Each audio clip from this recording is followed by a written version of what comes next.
A gente vai abrir lá em Hebreus, capítulo 9.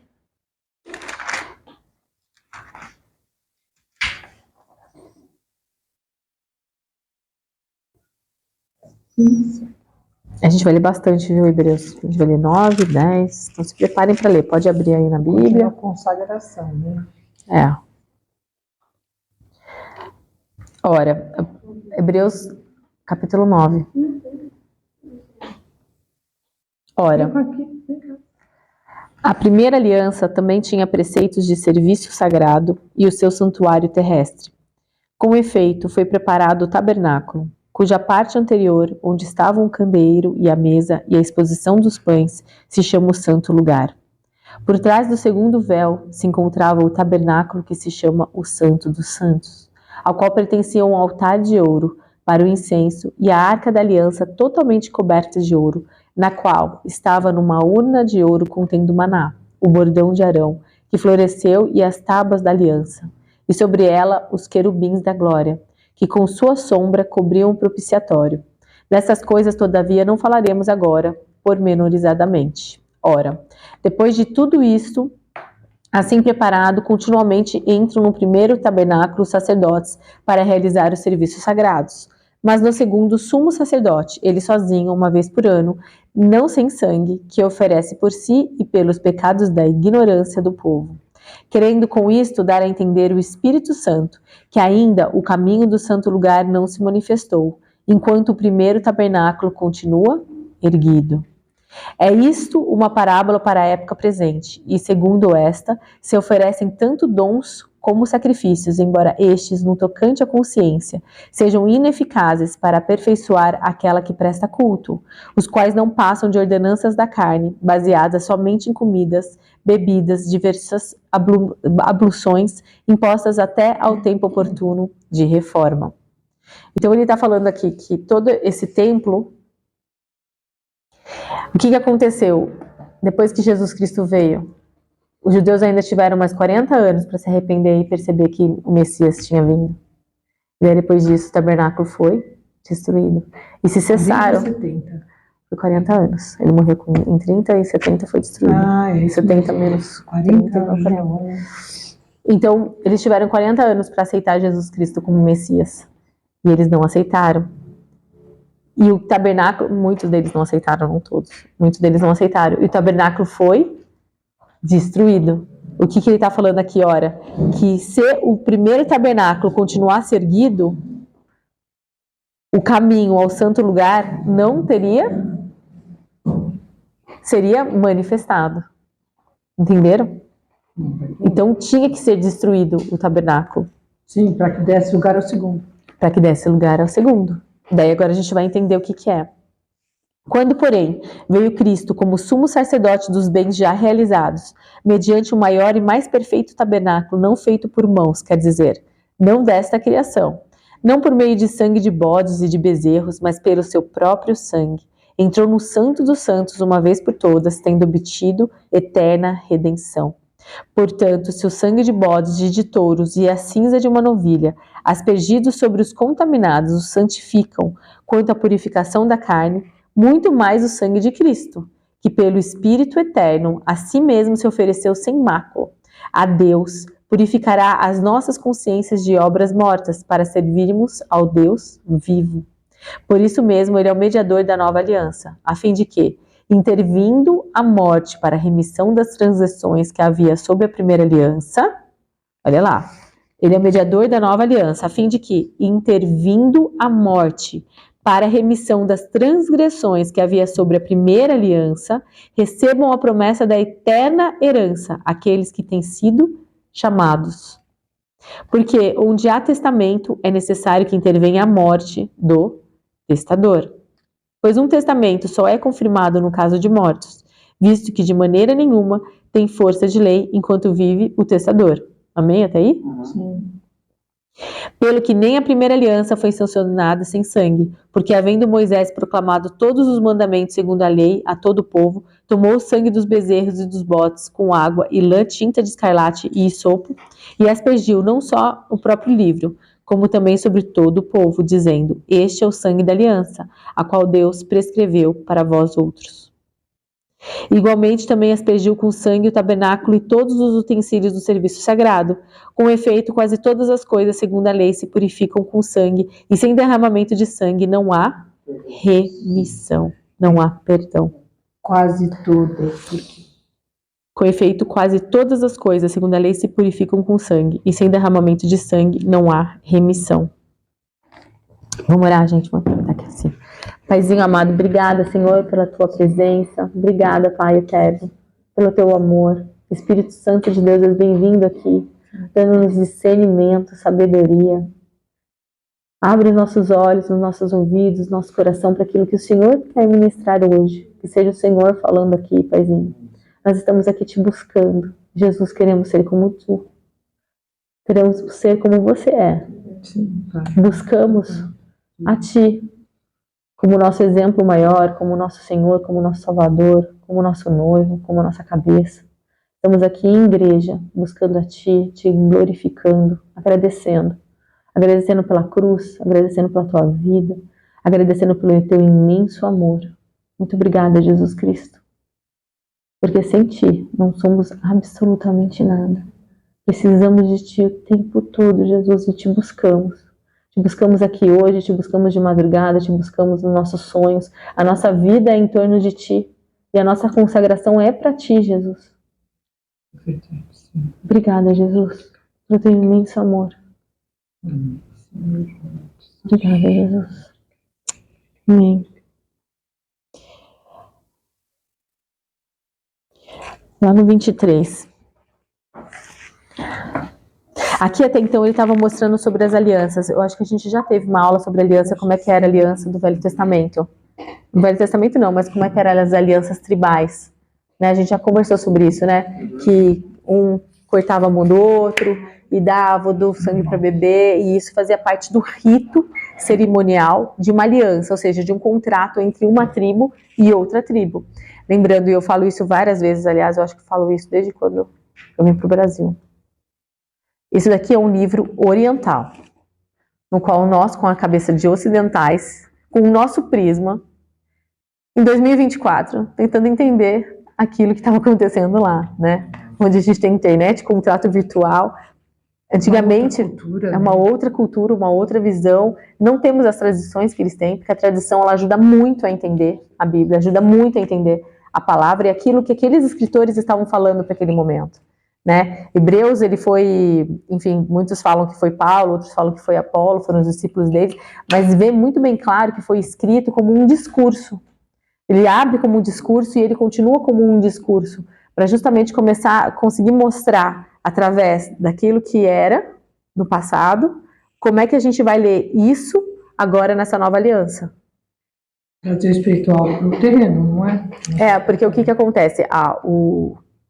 Foi isso, né? O Velho Testamento, ele é a palavra, ele é a lei e ele é o que funciona. E daí dentro disso vieram os escritores para explicar, olha, essa lei aqui foi cumprida, essa promessa aqui aconteceu. A carne, o verbo se fez carne e está aqui entre nós. Como é que a gente vai ler agora as escrituras entendendo que o Messias veio? Então, entendendo também por que não existe mais o templo, né? Entendendo também por que não existe mais o templo. Por isso que o templo foi destruído. Foi, então por que eles querem reconstruir? Né? O fato de ter sido 40 anos no deserto, tem alguma ligação? É, o número 40 é muito forte. Parece, né? É muito forte, né? 40, né? Tiveram 40 anos no deserto, 40 anos para ver que Jesus Cristo veio, que o Messias veio. Sim. 40 dias de Jesus no deserto. Quando né? você busca o 40, a gente fez, acho que uma pesquisa dessa, sempre dá caminho. Sempre te leva para um caminho, um percurso, um ciclo de alguma coisa. Um ciclo de alguma coisa. Tá, daí lá, vamos lá, então a gente está falando de Moisés, mandamento segundo a lei, todo o povo tomou o sangue dos bezerros, tá, daí com água, daí no 23, era necessário, portanto, que as figuras das coisas que se acham nos céus se purificassem com tais sacrifícios, mas as próprias coisas celestiais com sacrifícios a eles superiores. Olha só o que ele está falando aqui, gente, vocês estão lendo a mesma coisa que eu estou lendo? era necessário que as figuras das coisas que se acham nos céus se purificassem com tais sacrifícios, mas as próprias coisas celestiais com sacrifícios a eles superiores. Porque Cristo não entrou em santuário feito por mãos, figura do verdadeiro, porém no mesmo céu para comparecer agora por nós diante de Deus. Nem ainda para se oferecer a si mesmo, muitas vezes, como o sumo sacerdote cada ano entra no Santo dos Santos com sangue alheio. Ora, neste caso, seria necessário que ele tivesse sofrido muitas vezes, desde a fundação do mundo. Agora, porém, ao se cumprirem os tempos, se manifestou uma vez por todas, para aniquilar pelo sacrifício de si mesmo o pecado. E assim, como aos homens está ordenado morrerem uma só vez, vindo depois disso o juízo, assim também Cristo, tendo se oferecido uma vez para sempre para tirar os pecados de muitos, aparecerá segunda vez, sem pecados, aos que o aguardam para a salvação. Então, esse sangue está perdido no céu também, né? Você tinha falado alguma coisa sobre isso e está claro aqui para mim isso, né? Porque na tradição judaica, eles dizem que Adão subia também, né? Assim como Deus descia, Adão também subia. E onde que Adão se sentou, como entrou o pecado através dele, né? Pecado adâmico. Não, então porque ele fala aqui que tem que ir, ó. Que teria que aspergir. Não foi? Mas os próprios elementos, no meio de sacrifício, muito superior a eles. É muito superior a eles. Fossem purificados mediante tais sacrifícios. Mas quando Adão ele subia, ele via o primeiro tabernáculo, que foi o que Deus... O tabernáculo eterno, né? Ele não via, por exemplo, já Jesus. Eu não sei. É uma boa pergunta. Porque a trindade é um só, né? Sim. Porque assim, quando eu entendi que Adão ele subia, eu sempre compreendi assim, que ele subia e via a mesma coisa que depois Deus ia mostrar para que a gente construísse aqui. Então eu imagino que ele via aquele tabernáculo que foi construído. Sim, sim. Tudo, né? Exato. Tudo, E ele estava sentado ali sobre a arca. Eu imagino isso. Que seria o trono, que ele estaria do lado de Deus. E quando ele fazia esse segundo tabernáculo, né? Que seria o eterno. Seria o eterno. Porque o Paulo também fala, conheço o homem levado ao terceiro, ouviu coisas inefáveis. O que será que Paulo viu, né? Eu podia ter escrito uma carta, eu iria ler. Bom, aparecerá segunda vez sem pecado aos que o guardam para a salvação. Ora, visto que a lei tem sombra dos bens vindouros, não a imagem real das coisas, nunca jamais pode tornar perfeito os ofertantes, com os mesmos sacrifícios que ano após ano perpetuamente eles oferecem. De outra sorte, não teriam cessado de ser oferecidos, porquanto os que prestam culto, tendo sido purificados uma vez por todas, não mais teriam consciência dos pecados? Entretanto, nesses sacrifícios faz-se recordação de pecados todos os anos, porque é impossível que o sangue de touros e bodes remova pecados. Por isso, ao entrar no mundo diz, sacrifício e oferta não quiseste, antes, um corpo me formaste. Não te deleitastes com holocaustos e ofertas pelo pecado. Então eu disse, eis aqui estou. No rolo do livro está escrito a meu respeito, para fazer, ó Deus, a tua vontade. Depois de dizer, como acima, sacrifícios e ofertas não quisestes, nem holocaustos e oblações pelo pecado, nem com isto se deleitasse, coisas que se oferecem segundo a lei, então acrescentou, eis aqui estou para fazer, ó Deus, a tua vontade. Remove o primeiro para estabelecer o segundo. Nesta vontade é que temos sido santificados. Como é que a gente é santificado? Nessa vontade de quê? Segundo é Jesus, né? Nesta vontade é que temos sido santificados, mediante a oferta do corpo de Jesus Cristo, uma vez por todas. Ora, todo sacerdote se apresenta, dia após dia, a exercer o serviço sagrado e a oferecer muitas vezes os mesmos sacrifícios, que nunca jamais podem remover pecados. Jesus, porém, tendo oferecido para sempre um único sacrifício pelos pecados, assentou-se à destra de Deus, aguardando daí em diante até que os seus inimigos sejam postos por estrado dos seus pés. Só aqui a gente já se tranquiliza com tudo que está acontecendo no mundo. Porque a palavra ela é bem clara, ela diz que os inimigos serão postos por estrados aos seus pés. São os nossos pés, né? Então, os pés de Jesus Cristo é a igreja. Então, absolutamente nada do que está acontecendo no mundo pode abalar a gente. A gente pode ficar ansioso, pode orar, e pode ter a nossa carnalidade ali exacerbada, mas a gente tem que ter confiança naquilo, porque não só em Hebreus ele diz isso, mas em Coríntios ele também diz que pelos estrados vai ser todos os inimigos colocados no estrado dos seus pés. Então a gente já sabe qual que é o final. Quando a gente sabe qual é o final, por que a gente fica ansioso pelo meio? Pelo processo. E colocado no estrado dos seus pés é agora, é já. Porque com uma única oferta aperfeiçoou para sempre quantos estão sendo santificados. E disto, presta atenção o quanto que ele está falando de santificado e sendo salvo.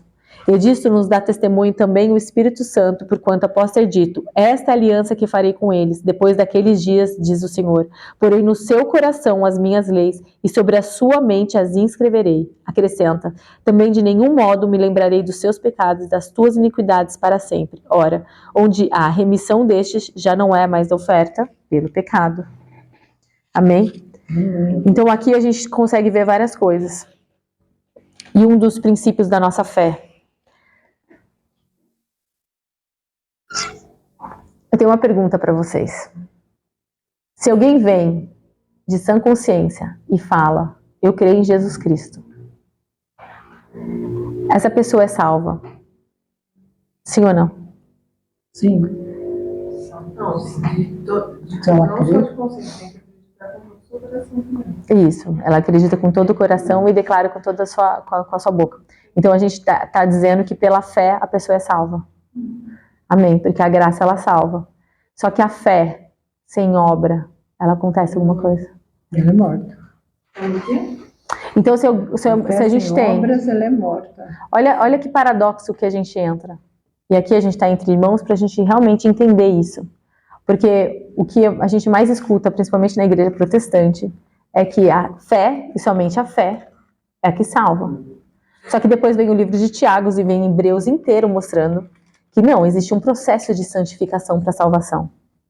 E esse processo de santificação é uma parceria entre Deus e o homem. Não é pelo nosso braço que a gente é salvo, é pela graça do Senhor Jesus Cristo.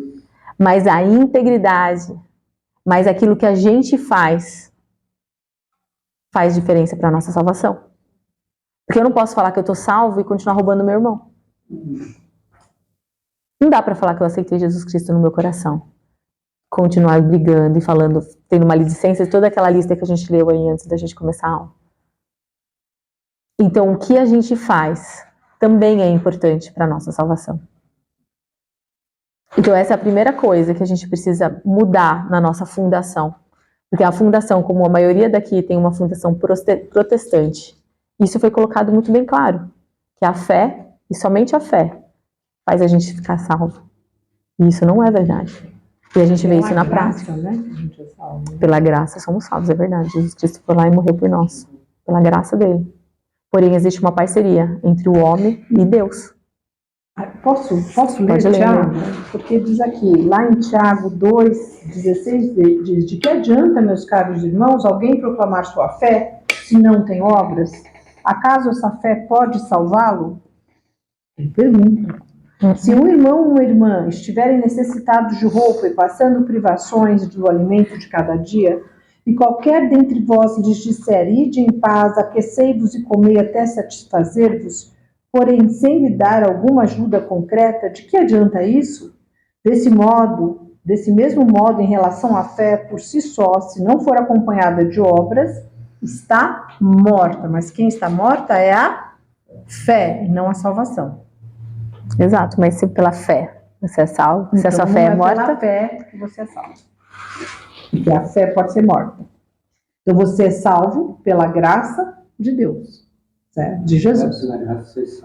Não é? Por meio da fé. fé.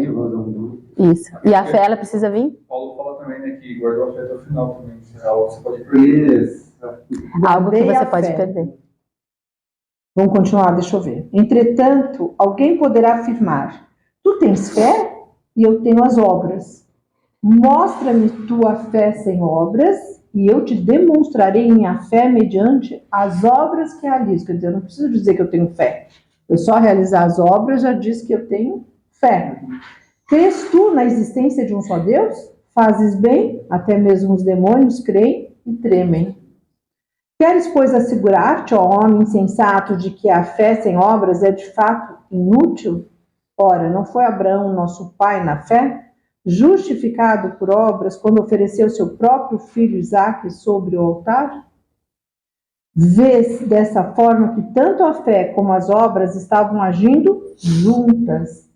E a fé foi aperfeiçoada pelas obras. Qual foi a obra de Abraão, né?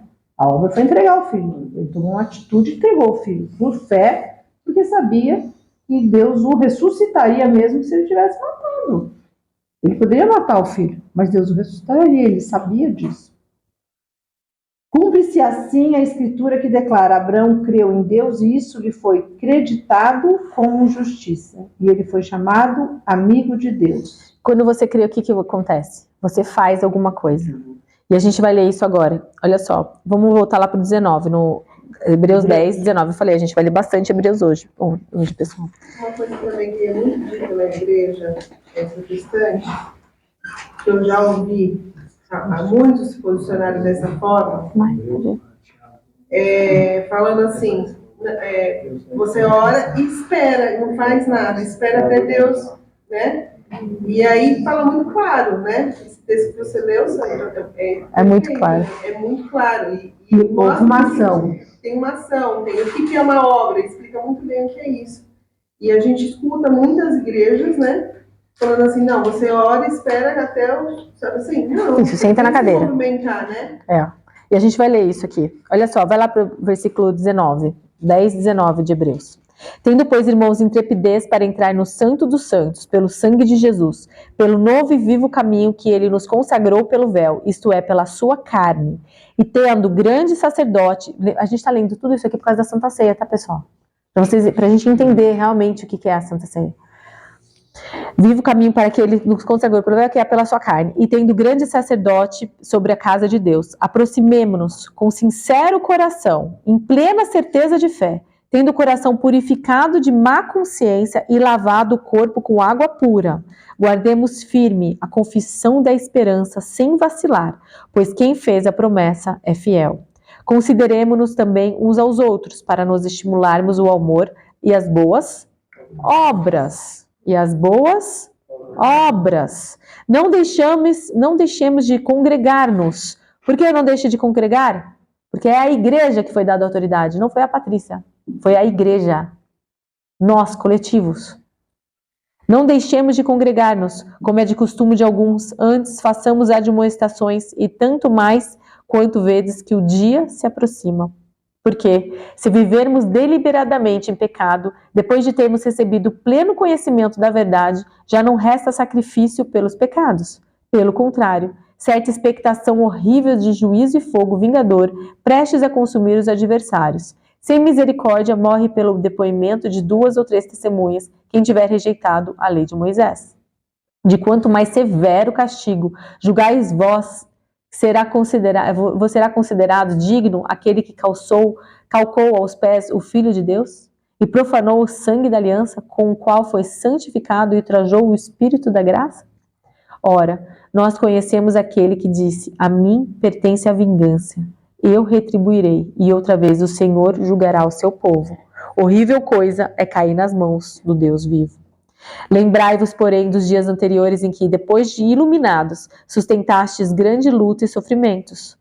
Ou seja, depois de revelação, sustentou a luta e o sofrimento para aquela revelação. Ora, expostos como um espetáculo, tanto de opróbrio quanto de tribulações, ora tornando-vos coparticipantes com aqueles que deste modo foram tratados. Porque não somente vos compadecestes dos encarcerados, como também aceitastes com alegria o espólio dos vossos bens, tendo ciência de possuirdes vós mesmos patrimônio superior e durável. Não abandoneis, portanto, a vossa confiança, ela tem grande galardão. Com efeito, tendes necessidade de perseverança para que, havendo feito a vontade de Deus, alcanceis a promessa. Porque ainda dentro de pouco tempo, aquele que vem virá e não tardará. Todavia, o meu justo viverá pela fé. E, se retroceder, nele não se compraz a minha alma. Nós, porém, não somos dos que retrocedem para a perdição. Somos, entretanto, da fé para a conservação da alma. Daí aqui ele está falando sobre santificação, que é um verbo. Ora, agora sim a gente vai ver o negócio. Ora, a fé é a certeza de coisas que se esperam, a convicção de fatos que não se veem, pois pela fé os antigos obtiveram bons Testemunhos.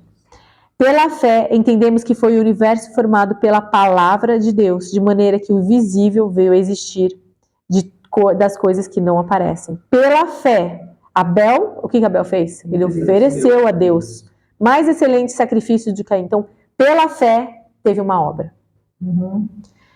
Pelo qual obteve testemunho de ser justo, tendo a aprovação de Deus quanto às suas ofertas. Por meio dela, também mesmo depois de morto, ainda fala. Pela fé, Enoque foi trasladado para não ver a morte. Não foi achado porque Deus o trasladara. Pois antes da sua trasladação, obteve testemunho de haver agradado a Deus. De fato, sem fé é impossível agradar a Deus. Porquanto, é necessário que aquele que se aproxima de Deus creia que ele existe e que se torna galardoador dos que o buscam. A gente está vendo o verbo o tempo inteiro. Eu não sei de onde surgiu a ideia que fé é um substantivo o qual não precisamos fazer nada. É apenas uma palavra.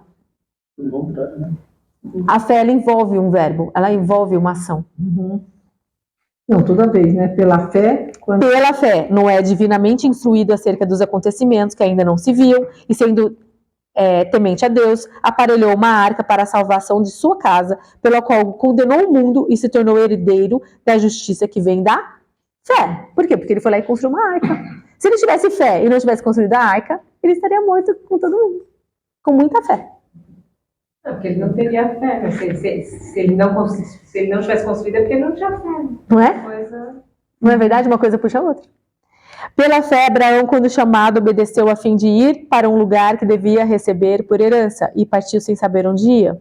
Pela fé, peregrinou na terra da promessa como em terra alheia, habitando em tendas com Isaque e Jacó, herdeiros com ele da mesma promessa, porque aguardava a cidade que tem fundamentos, da qual Deus é o arquiteto e edificador.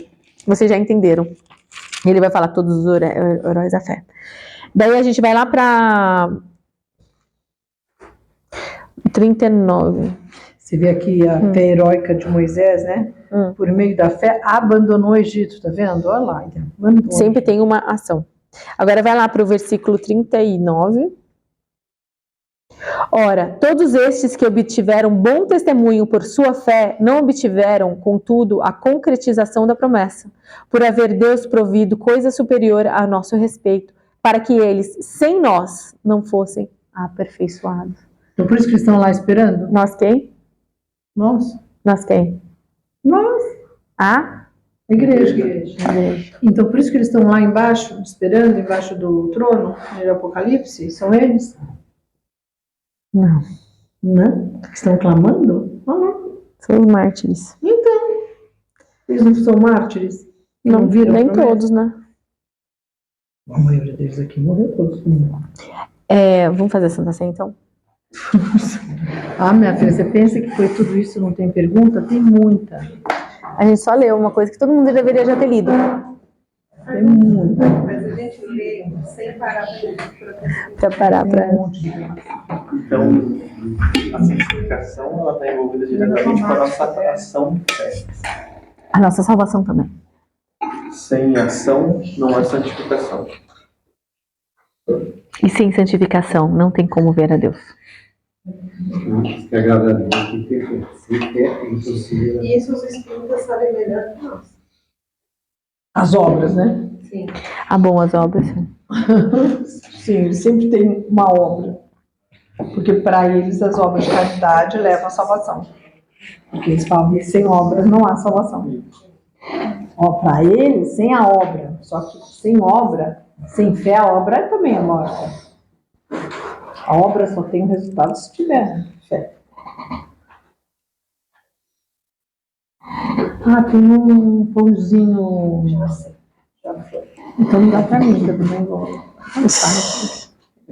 Pensando aí, vem quando Paulo fala assim, né? Não pelas obras que houvéssemos feito, mas segundo a sua misericórdia. É isso aí. É um paradoxo.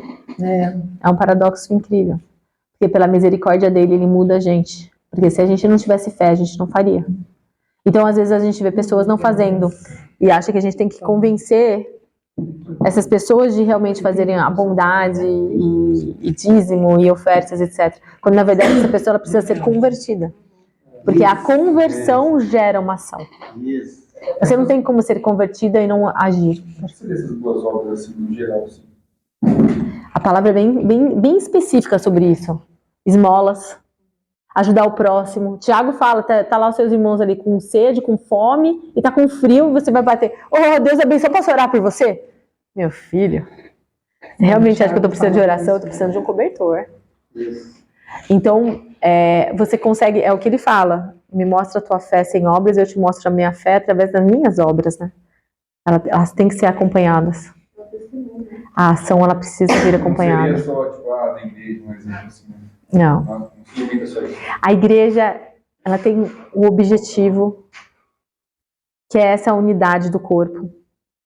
É a celebração da ceia, da gente estar juntos e unidos. Isso não é que você está fazendo uma boa obra, é porque você está participando do corpo. Nem chega em grande boas obras para ver se... Não. Mas você lembra que você precisa estar inserido no corpo, a gente precisa estar dentro do corpo, porque Jesus Cristo não é apenas uma ameba. Ele tem braço, tem perna, tem mão. Então, estar inserido na igreja, que é a qual foi dada a autoridade, é muito importante. Eu não estou falando de protestantismo. Enfim, Hebreus 12. Portanto, também nós, visto que temos a rodear-nos tão grande nuvem de testemunhas, desembaraçando-nos de todo o peso e do pecado que tenazmente, palavra difícil, Pecado que nos envolve. nos assedia, corramos com perseverança a carreira que nos está proposta. Olha ele falando para correr. Corre, meu filho, não fica parado não, esperando promessa, corre. Pega a palavra e corre. Com perseverança a carreira que nos está proposta, olhando firmemente para o autor e consumador da fé, Jesus, o qual, em troca da alegria que lhe estava proposta, suportou a cruz, não fazendo caso da ignomínia, e está sentado à destra do trono de Deus. Considerai, pois, atentamente aquele que suportou tamanha oposição dos pecadores contra si mesmo, para que não vos fatigueis desmaiando em vossa alma. Eu acho maravilhoso isso. Olhando firmemente para o autor e consumador da fé, Jesus. Autor e consumador da fé. Autor e consumador, aquele que fez a fé. Daqueles que estavam na cruz com Jesus Cristo. Aquele que olhou para o Senhor. Aquele que ele teve uma ação. Ele olhou para Jesus e falou: que eu quero estar com o seu reino. Me leve hoje ainda. Para estar contigo no teu reino. Ele olhou para a cruz. A palavra era muito clara. Lá no Velho Testamento, em Moisés, quando ele levantou a serpente, aquele que olhava para a cruz, para a serpente, era curado. Não é aquele que tinha fé e ficava lá pensando nisso. É aquele que olhava para a cruz. E lá na cruz, exatamente isso. O cara que olhou para a cruz. Porque é na cruz que a gente tem. Fala. Jesus fala assim como Moisés levantou a serpente de bronze, sabe que o filho do homem seja levantado. Também. Entendendo que ele não pereça. Exatamente. Exato. Aquele que viu a serpente tem que ver a Jesus Cristo na cruz. Porque ele é consumador da fé também, porque ele é a fé daqueles que criam no Velho Testamento, por aquilo que haveria de acontecer. Aqueles que criam, não. Nós. Não, nós, mas era a fé, confirmou a fé da profecia. Autor e consumador. Exato, Exatamente. de tudo que estava no Velho Testamento. Exatamente. Consumiu e aconteceu. Exatamente. E é isso que a gente faz aqui. A gente olha para a cruz. Glória a Deus. Uhum. A gente faz parte do corpo e do sangue. Glória a Deus, Senhor.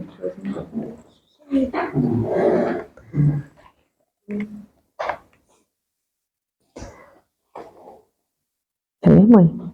Em Coríntios? Uhum. Pode ser, o que você quiser.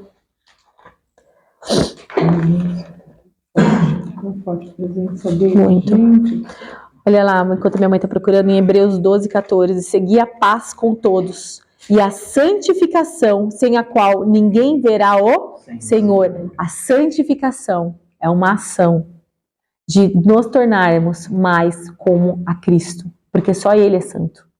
E como é que eu me torno santo? Seguindo os passos dele, sendo como Ele, penalizando a minha carne, porque não é fácil. Às vezes a gente quer xingar alguém no trânsito, daí a gente morde a língua. Não é? Atentando diligentemente porque ninguém seja faltoso, separando-se da graça de Deus, nem haja alguma raiz de amargura que brotando vos perturbe e por meio dela muitos sejam contaminados. Nem haja algum impuro ou profano, como foi Esaú, o qual por um repasto vendeu seu direito de primogenitura. Pois sabeis também que posteriormente, querendo herdar a bênção, foi rejeitado, pois não achou lugar de arrependimento, embora com lágrimas o tivesse buscado. Que nosso coração seja coração de carne, para que a gente ache o arrependimento dentro de nós. Que em toda a Santa Ceia que a gente faz, toda vez que for feito no domingo, vocês em família, que a gente tenha esse momento de, Senhor, me perdoa. E que a gente realmente consiga ver como eu consigo ser mais parecido com o meu Senhor? Com a cabeça.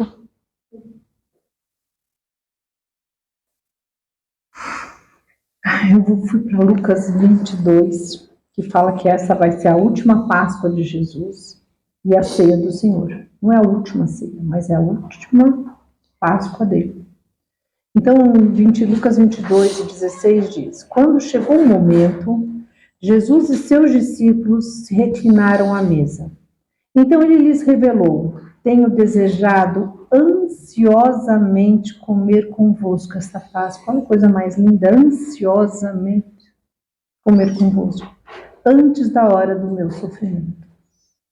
Pois vos afirmo que não a comereis novamente, não a comerei, não é eles, não a comerei novamente até que ela se cumpra no reino de Deus. E havendo pegado um cálice, ele deu graças e ordenou: tomai do cálice, partilhai entre vós. Olha como ele tomava. Ele tomava, o outro tomava e assim por diante, o mesmo cálice. Pois vos declaro que de agora em diante não mais beberei do fruto da videira, até que venha o reino de Deus.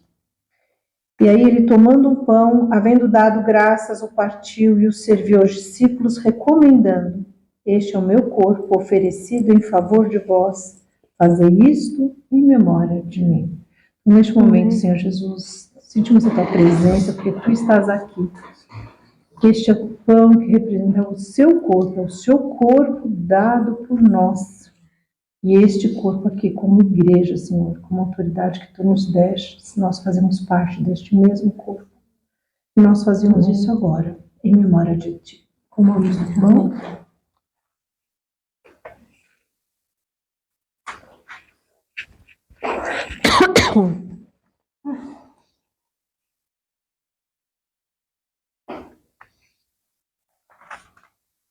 Da mesma maneira, depois de cear, pegou o cálice, explicando: Este cálice significa a nova aliança no meu sangue, derramado em vosso benefício. Então ele diz lá em Coríntios 11: Portanto, todas as vezes que comerdes deste pão, beberdes deste cálice, proclamais a morte do Senhor até que ele venha. E por isso motivo, quem comer do pão ou beber do cálice do Senhor indignamente será culpado de pecar contra o corpo e o sangue do Senhor. Examinemos, pois, cada um de nós a nós mesmos, e dessa maneira comamos do pão e bebamos do cálice. Senhor, nós compreendemos hoje, assertivamente, Senhor, sim. Cada vez revele isso mais em nossos corações, em nossas vidas, Senhor. O que a Santa Ceia representa para nós, Senhor. É tão forte isso, e tantas coisas acontecem neste dia e neste momento. A sua presença, a revelação da tua palavra e de tudo que tu fizestes por cada um de nós, Senhor. Somos filhas do Deus Altíssimo e filhos do Deus Altíssimo. Somos os irmãos em Cristo Jesus e tu és o nosso cabeça, Jesus. Por esta aliança tu levastes todo pecado, toda transgressão e iniquidade. Por esta aliança todos eles estão no mar do esquecimento, longe de Deus. Porque quando Deus nos olha, Ele olha a ti, Senhor Jesus. E tu estás ao lado dele, diante dele, sempre, mostrando, Senhor, as suas feridas. Porque tu fizestes isso por nós. Tu estás como advogado por cada um de nós junto ao Pai. Pai, ensina-nos, Pai, a santificação, leva-nos para este caminho, Senhor. É o que nós te pedimos, em nome do Senhor Jesus. Amém? Amém. Vamos. Tudo tem o seu tempo determinado, e há tempo para todo propósito debaixo do céu. Tudo tem o seu tempo determinado, e há tempo para todo propósito debaixo do céu. E assim? E acima não tem. E acima não tem, né? Engraçado, aqui o céu tá no singular, né? É, debaixo do céu, do terceiro céu. Propósito. O nosso propósito ele precisa ser sem comprometimentos, sem retorno, sem caminho de volta, né?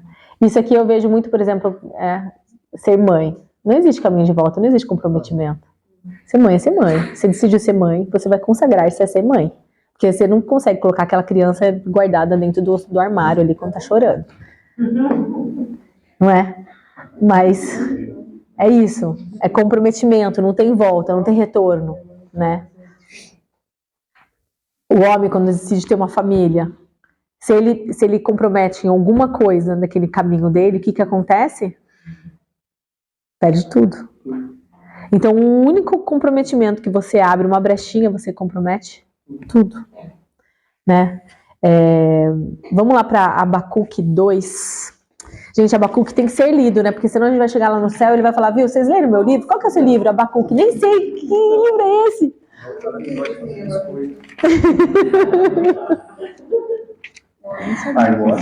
Abacuque, gente, vamos ler Abacuque. Abacuque, leia rapidinho. Imagina a frustração desse homem. Abacuque 2:2. Bom, vamos ler o 2 inteiro. Por-me-ei na minha torre de vigia, colocar-me-ei sobre a fortaleza e vigiarei para ver o que Deus me dirá e que resposta eu terei à minha queixa. O Senhor me respondeu e disse, escreve a visão, grava sobre tábuas, para que a possa ler até quem passa correndo, porque a visão ainda está para cumprir-se no tempo determinado, mas se apressa para o fim e não falhará. Se tardar, espera-o, porque certamente virá, não tardará. Então a gente acabou de ler em Eclesiastes que tudo tem um tempo determinado debaixo do céu. E aqui ele está dizendo que aquele propósito, aquilo você escreve e que isso vai se cumprir. Ah, Patrícia, mas tem tanta promessa na minha vida que não se cumpriu. Tem mesmo. Será que era promessa de Deus mesmo? Um pouquinho de sal nas coisas é importante. Outra coisa, promessas, né? Sobre promessas e comprometimentos e propósitos. Tem muita coisa que é dentro da gente, que a gente foi colocando lá dentro. Por exemplo, eu sempre amei tocar piano. Eu queria ser uma grande pianista. Nunca fiz nenhuma aula. Não tem como virar pianista sem fazer uma aula. Deixa lá, ele também não vai tocar sozinho. Então isso também é muita verdade isso, quando eu estava lendo sobre propósitos e como é que é propósito, como é que é... O que a palavra fala, qual que é o propósito do homem, do propósito da mulher? A palavra já fala isso pra gente, a gente não precisa sentir algo sobrenatural dentro do nosso coração pra gente conseguir saber qual que é o propósito nosso. O primeiro, grande da igreja, é ser parecido com Jesus. Esse é o nosso grande objetivo, como pessoas, para essa reunião, para a gente estar junto. A segunda, homens e mulheres de Deus, trazendo o reino como grande testemunho, né, pelo nossos fazeres, pelas nossas obras, pelo aquilo que somos. E depois, a mulher tem como edificação do lar, o homem tem como prover e proteger, não é? Cuidar dos mais anciãos, cuidar das pessoas, quando tem propósitos da vida, professores, médicos. Cara, tudo isso é um propósito debaixo de Deus. Né? A gente muitas vezes confunde, meu propósito é um ministério, em qualquer outro. Cara, isso não é. O nosso propósito é onde que o Senhor nos colocou. Aonde estamos é para trazer o reino, é para fazer aquilo. E daí, a minha pergunta é, como trazemos o propósito de Deus na nossa vida?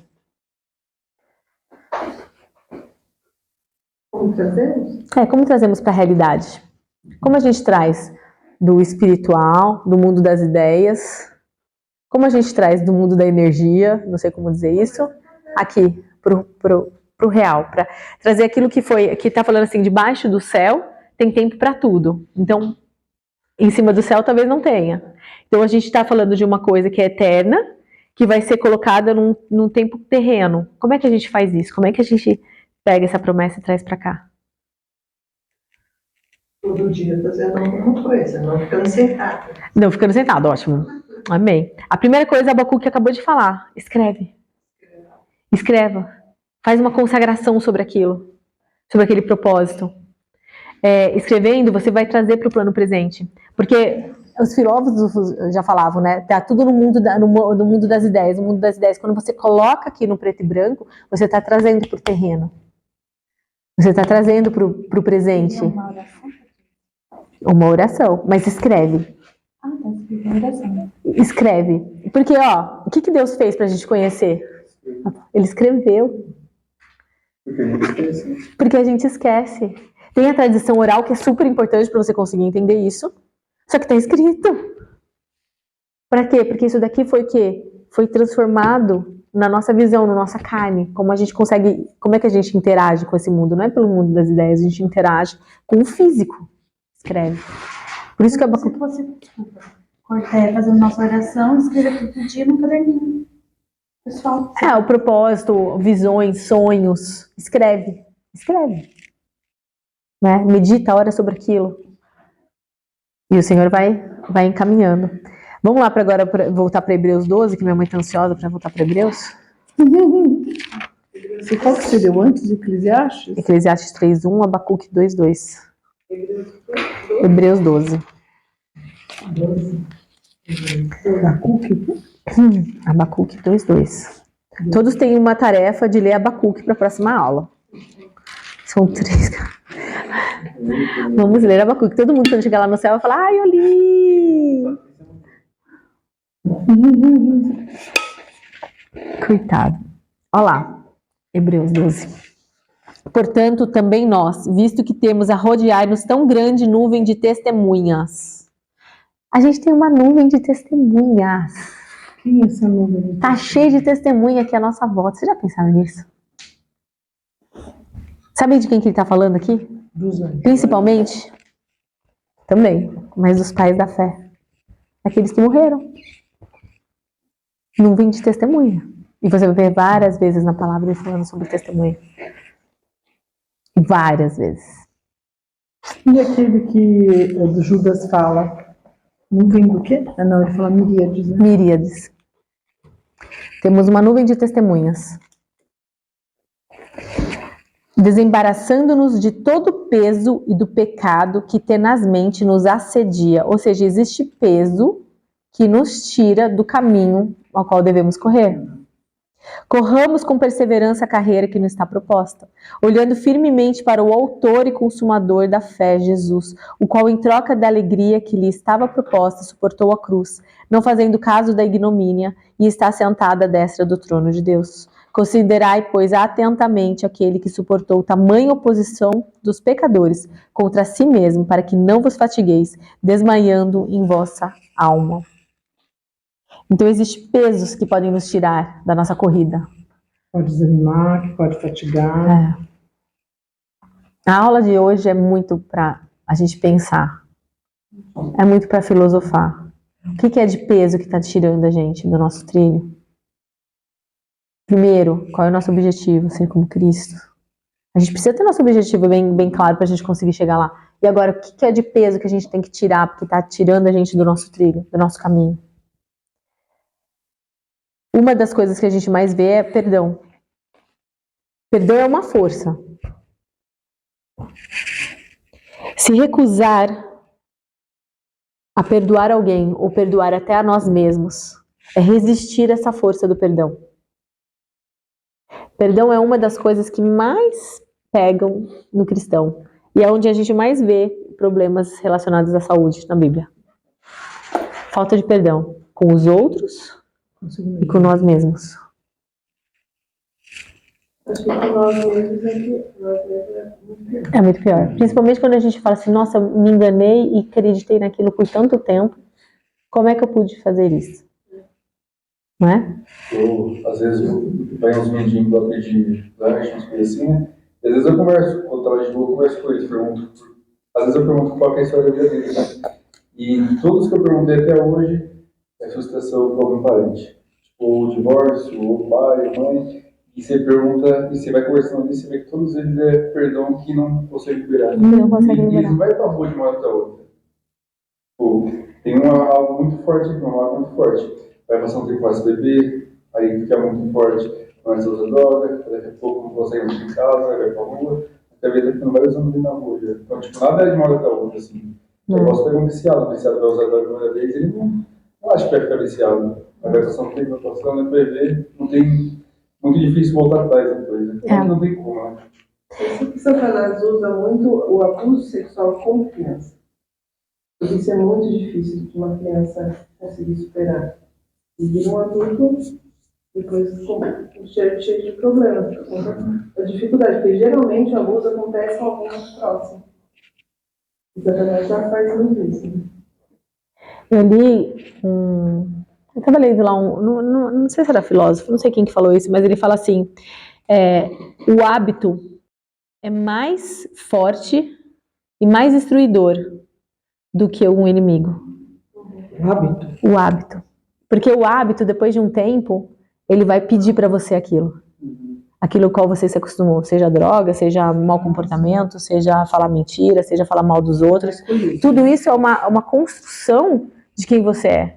E o hábito com alimentação, vai se alimentar mal, na hora que você vai querer se alimentar bem, você não vai conseguir. Por quê? Porque você já criou aquele hábito. E ele vai pedir para você aquilo. E ele é mais forte do que seu inimigo. Então, de novo, é o processo de santificação. É a integridade. Tudo isso faz parte. Tá vendo como as coisas elas vão se mesclando? E daí agora a gente vai acrescentar mais um, que é o perdão. Por que o perdão? Por causa disso, que o perdão é a raiz, é uma raiz amarga que fica ali e que vai gerando câncer, vai te tirando as células de ficar caminhando direito. Tem um vídeo lá que há 1000 anos atrás eu assisti sobre física quântica. E eles tinham um vidro de água com outro vidro de água. Num vidro de água eles só pensavam coisas boas e declaravam coisas boas para aquela água. E daí num outro vidro, eles colocaram rock and roll, palavrão, coisas de ódio, falta de perdão. Você vê a molécula de uma água e a molécula do outro. Essa daqui parecia um floco de neve, uma coisa linda. E o outro estava todo esgarçado, já achei. Por quê? Porque você está destruindo, né? Aquilo. Tem? Um livro. Um livro? Um livro só disso. Não é do japonês que fez isso? Foi Masaru Emoto. Nossa, eu era adolescente quando eu vi esse DVD e isso ficou muito forte dentro de mim. Depois a Si vai passar. Por quê? Porque aquilo que a gente sente, aquilo que a gente faz, aqueles hábitos que a gente vai construindo, mostra quem somos. E como cristãos, a gente deveria saber disso. Porque Jesus, quando tá lá e tá todo mundo lá, parabéns, muito bem, meu servo fiel. Ele não falou meu teólogo preferido. Não falou meu cristão amado. Falou meu servo fiel. Servo é aquele que faz alguma coisa. É aquele que muda ao longo do percurso. Aquele que vê, pô, errei aqui, vou pra lá, vamos lá, arrependei-vos. Né? E o perdão, ele é extremamente importante por causa disso. Porque ele libera a gente e libera a outra pessoa. Mas libera muito mais a gente. E é uma coisa que eu aprendi que eu acho que é muito interessante a gente saber, que a gente acha que quando a gente perdoa, a gente já resolveu o problema da outra pessoa. Não, você resolveu o seu problema. A outra você nem sabe. Porque perdão é uma coisa que você busca. Você precisa buscar o perdão. Olha lá, vamos escrever pra gente falar que teve aula hoje. Ninguém escreveu nada ainda. Vai lá. Letra maiúscula. Perdão vem de Deus. 2 dedos. 2 dedos. Letra maiúscula, obrigada, Johnny. Perdão vem de Deus, vírgula. Se recuso a perdoar os outros ou a mim mesmo,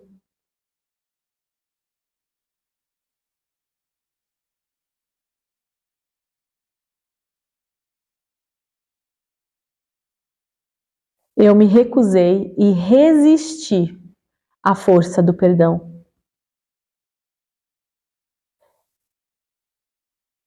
E isto pode ser devastador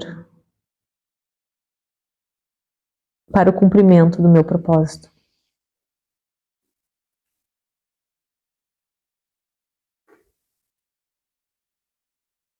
Toda uma vida, um propósito de uma vida pode ser perdido por causa da falta de perdão. Isso pode ser devastador? Para o cumprimento do meu propósito.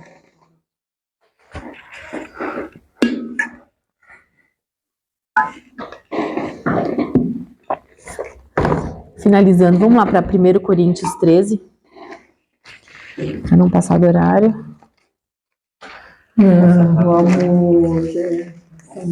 Foi muito rápido, não deu nem para falar. 1 Coríntios 13.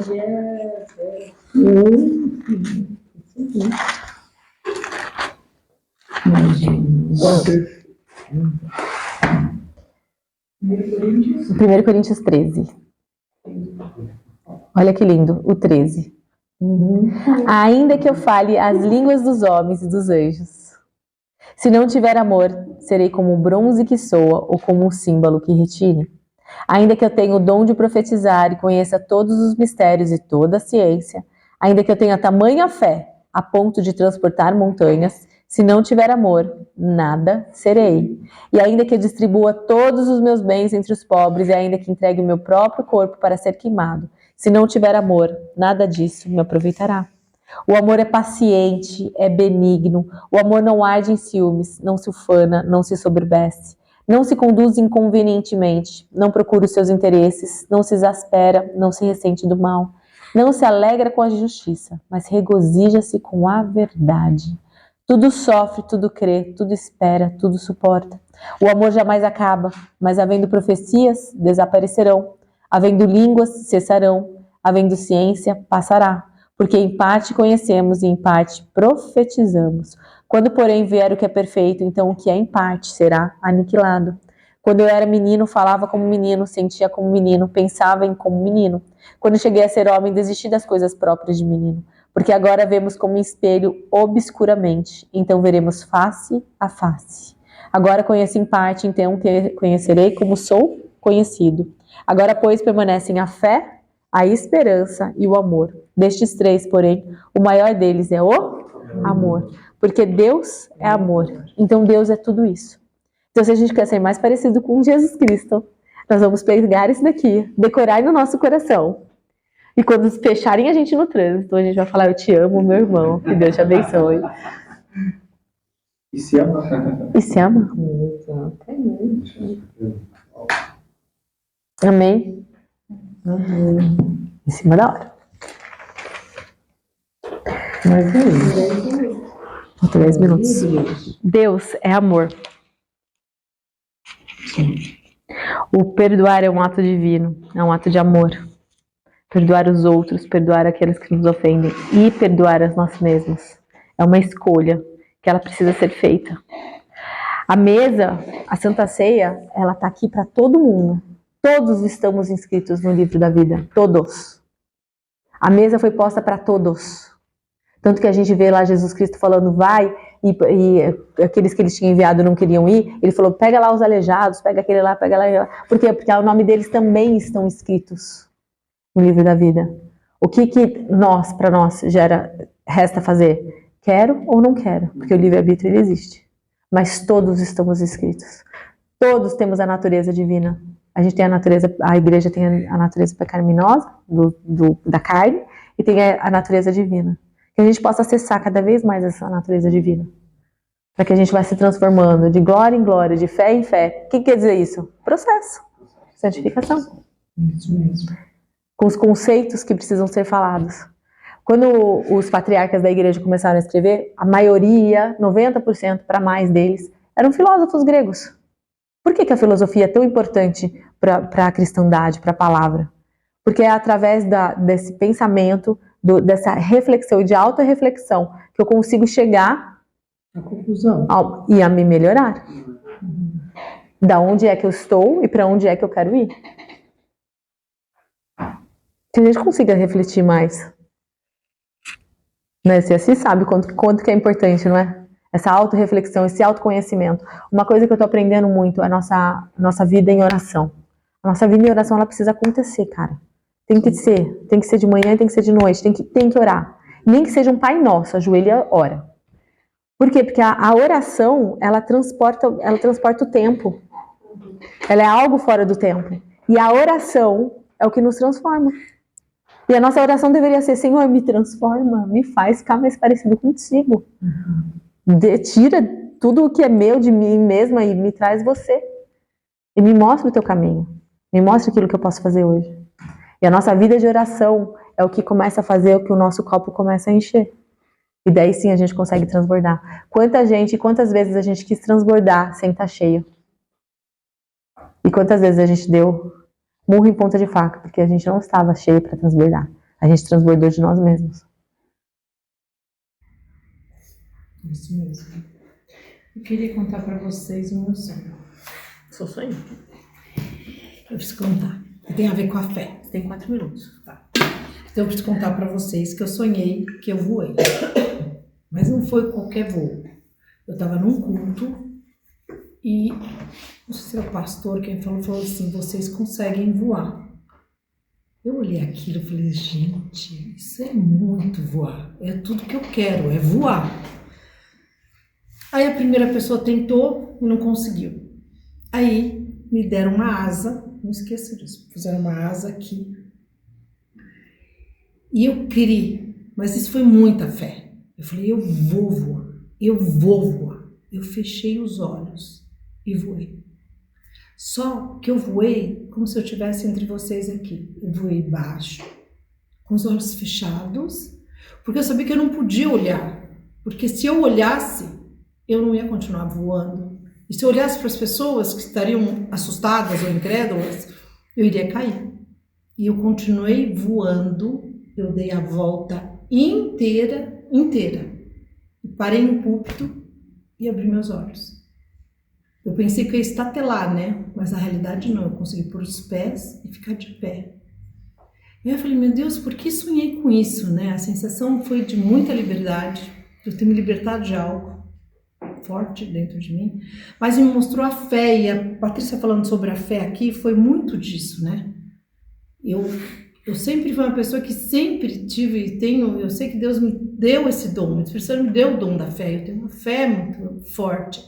Eu falei, eu tinha que voar, porque essa é a minha fé, né? Se Deus diz que eu posso, como Pedro andou sobre as águas, né? Então o que eu quero dizer para vocês é que nós podemos, em sonho ou não, a gente pode voar, a gente pode se libertar. E o perdão é o que mais nos liberta. Mas faz você voar. E assim é muita liberdade. É muita liberdade. Eu fiquei impressionada. Eu tô falando com vocês, eu tô revendo a cena, eu segurando as asas e voando. E observando, mas simplesmente eu tive que estar na minha fé, olhando para os olhos espirituais e não para a circunstância. Então é isso, é olhar o que a Patrícia falou, é o objetivo, mas não o processo. Né? Eu sabia que eu tinha que dar toda aquela volta e chegar. E é isso que nós precisamos fazer. olhar exatamente o autor e consumador da nossa fé para que nos tornemos iguais a Ele, porque Deus derramou o Espírito do seu Filho que clama, Abba, Pai. Amém? Amém. E é essa relação que Ele mais quer que você tenha com Ele. Qual é a relação de um pai com um filho? Hoje estava falando com uma irmã que falei assim para ela: o que um filho quer de um pai? O que você quer do seu pai e da sua mãe? Ixi. Baixa a lista aí. O que eu paro? Presente de aniversário. Olha lá. O que é a primeira coisa que um filho pede? Presente. E o que nós estamos fazendo como filhos? Você está pedindo alguma coisa para o pai? O pai é doido para dar um presente, não é, Denis? Não é, filho. Não sei muito bem dessa conversa aí, não. Certeza A que ele partir ia de ver, agora, esse pai vai dar Já era pra ter acabado 10 minutos atrás. Você não gostou dela. Mas é isso, gente. A relação de pai e filho é a coisa mais linda que existe. Quando você falou dos abusos, Fer, me veio aquilo que eu tenho estudado bastante sobre a paternidade. Foi um livro que a Paty me deu de presente, que fala justamente sobre a paternidade.